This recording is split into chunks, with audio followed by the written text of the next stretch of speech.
কথা।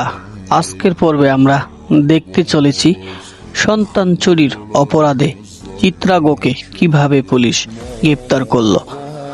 ডাক্তার জয়কে set up করে সদ্যজাত সন্তানকে লোপাট করার অপরাধে পুলিশ আনন্দের দিনে বাড়িতে এসে চিত্রাগোকে গ্রেপ্তার করতে এসেছে। তখন চিত্রাগো চিৎকার করে উঠে বসলো, আমাকে কোথায় নিয়ে যাওয়া হচ্ছে?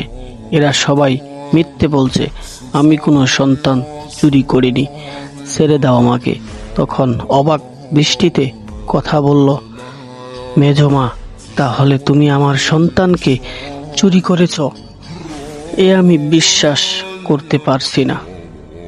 ও বুঝেছি, তুমি মেজমা এতদিন প্ল্যান করে এভাবে আমাকে আমার সন্তান থেকে দূরে রেখেছিলে।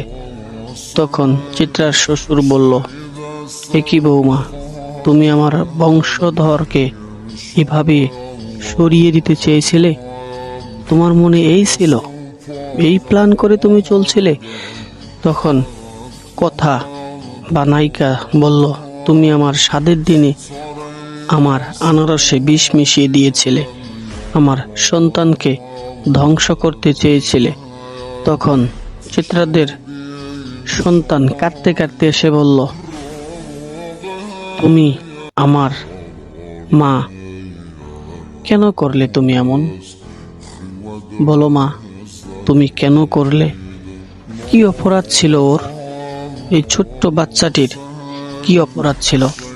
তখন চিত্রাগর ছেলের বউ এসে বলল, তুমি কেন করলে মা? বাচ্চা চুরির মতো এমন একটি অপরাধ কেন করলে? চিত্রাগো চিৎকার করে বলল, না আমি করিনি।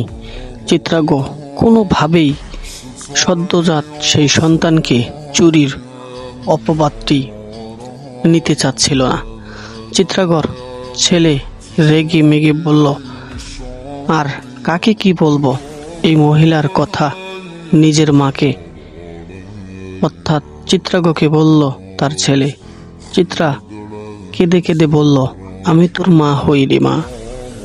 তার ছেলে কোনোভাবেই মেনে নিতে পারতেছিল না, তাই চিত্রার ছেলে নিজেকে নিজেই আঘাত করতে শুরু করলো। কারণ ছেলে হয়ে মায়ের সামনে এরকম অপবাদের চুরির ভার যে কোনো সন্তানই দেখতে চাচ্ছে না। পুলিশ চিত্রাকে হাতকড়া পরিয়ে টানতে টানতে থানার দিকে নিয়ে গেল।